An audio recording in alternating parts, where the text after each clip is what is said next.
Welcome back, my students, to a brand new episode of Comic Class. In today's lesson, guys, we're going to be power scaling the villains and antagonists, as well as the turtles, I guess. And we're going to kind of just put the turtles together because I don't think their strength, speed, and stuff, agility levels, and weapon usage is that much different from each other. So we're going to keep them together.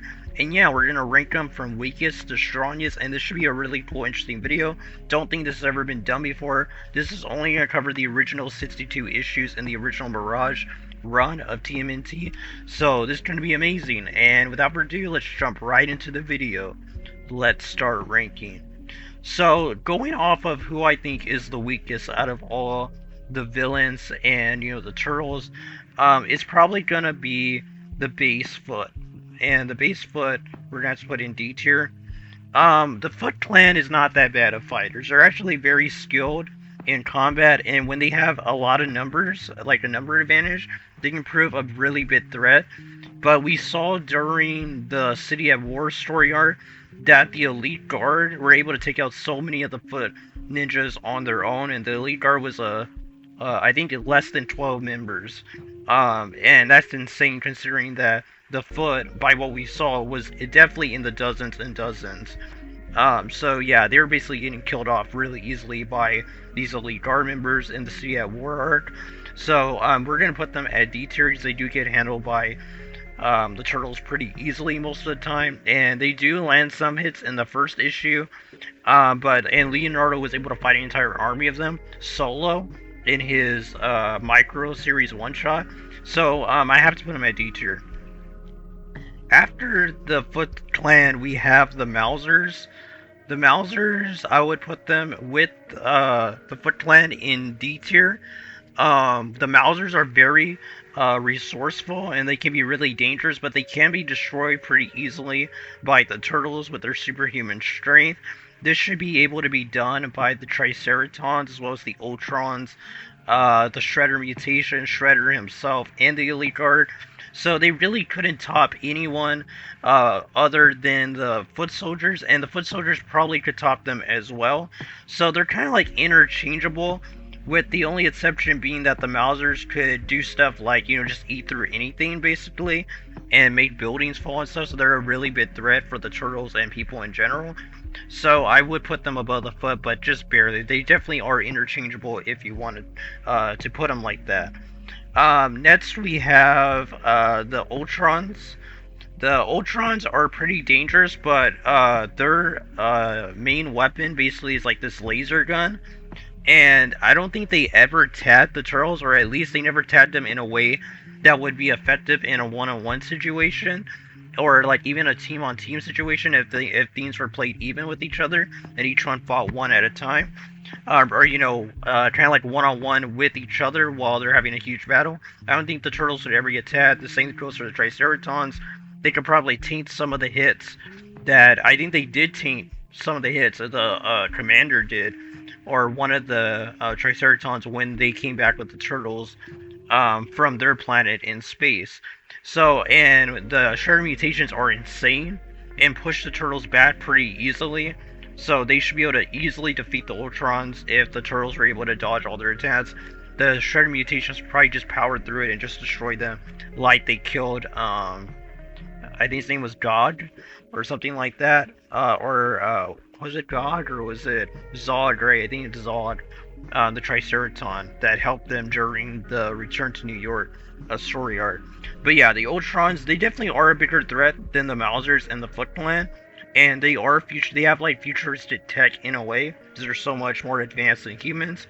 But they're just no match for the turtles' speed and agility and their use of weaponry with their superior strength. They would easily destroy them, and the same goes for all the other people in this tier list that we have to tier so far. Okay, so after them, we have the Triceratons. Triceratons are definitely above the Ultrons. The Triceratons, if they had more members when they came back to fight the Turtles, basically in the Ultrons, like whenever they got into that mix-up with them, I think the Triceratons definitely could have won that battle had they had more members. They are very tough and durable. They fought evenly with the Turtles, and like I said, the Turtles were pretty easily dodging the Ultron's attacks. Even though the Ultrons did have their guns to stun, we don't know what type of damage they would actually do if they were aiming to kill. So I don't want to lowball them, but I also don't want to like highball them either. So like I don't want to lowball them, but I don't want to like highball them either. So we're just gonna put them above the Ultrons. But I do not see them defeating the mutated Shredders, considering that they killed Zog like he was nothing. Now, for all we know, they could have done a 3-on-1 against Zog, just we don't really get to see what happened with Zog, just they got cut up really bad. So, that was our introduction to the mutated Shredders, but they basically, I think, are above the Triceratons, the Ultrons, Mousers, and the Foot Clan. So I have to put the Triceratons here. But like I said, they do fight evenly with the Turtles on their home planet, and they did do well when they had to fight against the Turtles and the Ultrons. Or I guess they started the fight, but you know what I mean. They got into a scrap with all of them, and they put a lot of damage, and they definitely could have won had their numbers been a little bit more. At least that's how I viewed that fight, and battle, and war, whatever you want to call it, I guess battle. But yeah, so we're going to put Triceratons above the Ultrons. Now, going to our final four, we're going to put the Shredder Mutations. The Shredder Mutations are insane. Very powerful people. They are mutated versions of Shredder that the Foot Clan tried to recreate or to resurrect basically Shredder with some type of scientific knowledge that they had using worms or something like that to kind of like regain the person's memories and desires and stuff like that and passions by eating the corpse of or the remains of the corpse of the original deceased person, which is how these mutations came to be. And then we had the final mutation being the perfect one, which was Shredder himself being reincarnated in a way, resurrected through this worm science. But yeah, but these three were the first to be kind of like not as bad as the previous mutations that all got killed off or something like that. They just weren't that well made. They weren't, done well with the mutation, and it took a few experiments to get them to this point. But these three put up a huge fight with the Turtles and definitely could have won the battle had the Turtles not done as well as they did or got as lucky as they did in some situations. So definitely need to respect the three Shredder mutations. They are very powerful, and they probably could make a hard time for the top three in the tier list, but I don't think they would win the battle at the end of the day. So we're going to put them in B tier, and that's where we're going to leave them. The next one we have to put is going to be the Elite Guard.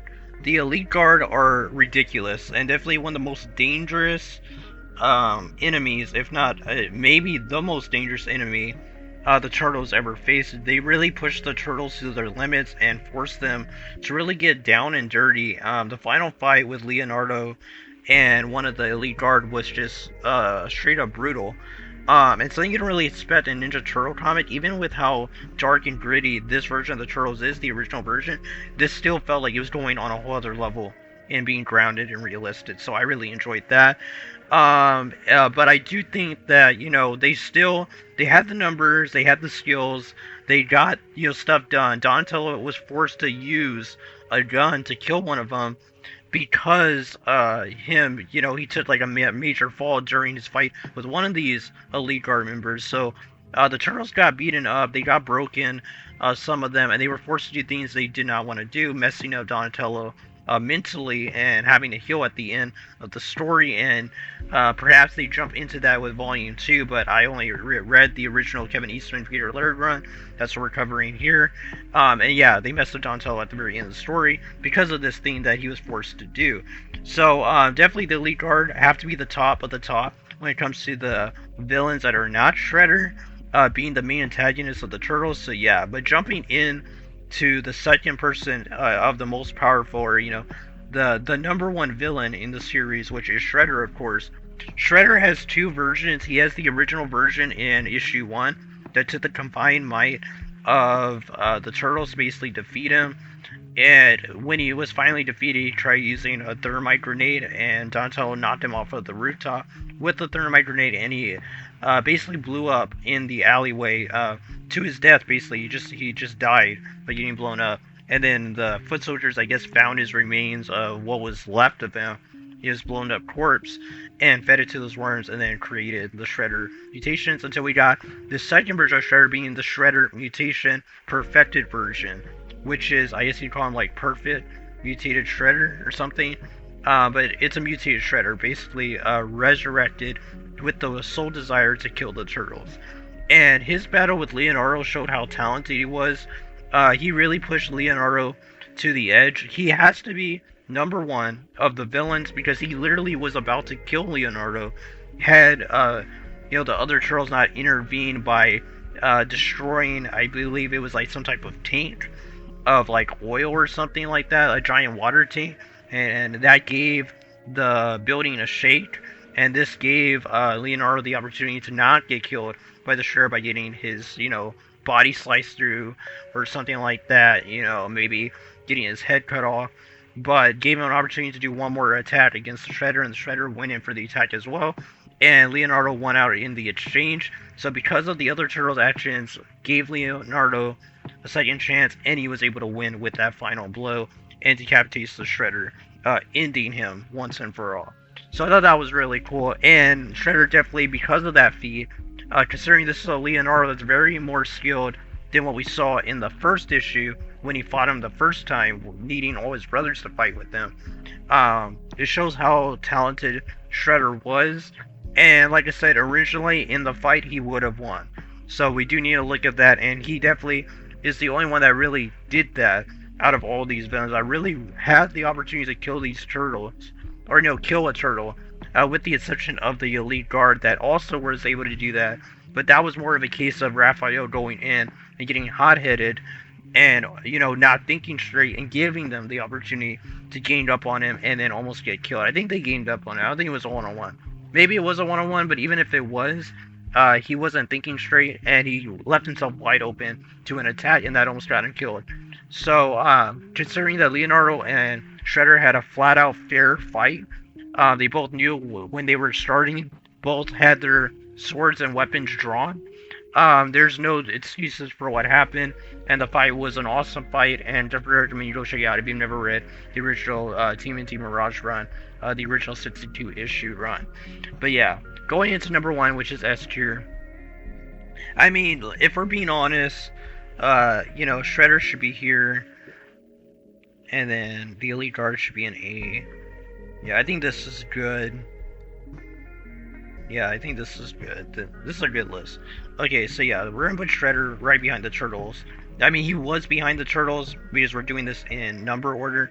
But yeah, he definitely needs to be an S tier because he's a master of martial arts, and he legit almost killed one of the Turtles. So he probably could kill some of them if he were to have that opportunity in a fight the same way as he did with Leonardo. So we're gonna put him there. But number one is the Turtles themselves. Now, I don't think the Turtles vary in skill. They all are very good, especially if you take into account The Last Ronin, which I believe is canon to this storyline, the original 62 issues. I just finished reading that today, whenever I'm making this video, and The Last Ronin is so fantastic. I had read the first 3 issues, and I had waited and held off for it to kind of like just conclude so I could read the final 2 issues as a whole, basically in a row, and just enjoy the finale. And I really did enjoy the finale. And I will have a video out talking about The Last Ronin and maybe doing an entire review, the entire story on the channel. So make sure you subscribe so you don't miss that. But yeah, if you take that into account, all 4 Turtles are great, and they improve greatly throughout the years after this original run concludes. So, if you're taking that in mind, the Turtles definitely are S tier and the best in all of these fighters, considering they improved a lot more since they fought all these people. And overall, the Turtles, they're awesome. They're the main characters. Of course, they're going to be one of the top, if not the top, of their universe and, comics. And yeah, overall, this was my tier list. Hope you guys enjoyed it. I think I'm the first one to ever make a tier list on the TMNT Mirage series. Apparently, y'all guys really do show love when I make videos on the Mirage run. And I like making them because this is possibly my favorite comic I've ever read. I always enjoy going back and looking at the artwork, looking at the story, the characters, everything about the original TMNT Mirage run is just fantastic, and I'm enjoying the IDW series right now, and I just love the TMNT. So I do enjoy making these videos. I do have some more videos planned for the future. So if you do like these type of tier list videos regarding TMNT, be sure to subscribe because we are going to do more in the future.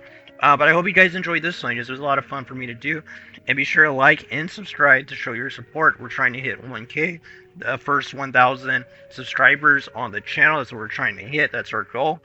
And if you want to support the channel and help me make this a full-time job, be sure to donate to the Cash App down below. It'll be in the comment section. Any donation is appreciated as I'm trying to make this full-time. And that would really help me a lot. But until next video, guys, until next time we talk about turtles, until the next video, God bless you, and until the next lesson, keep on reading those comments.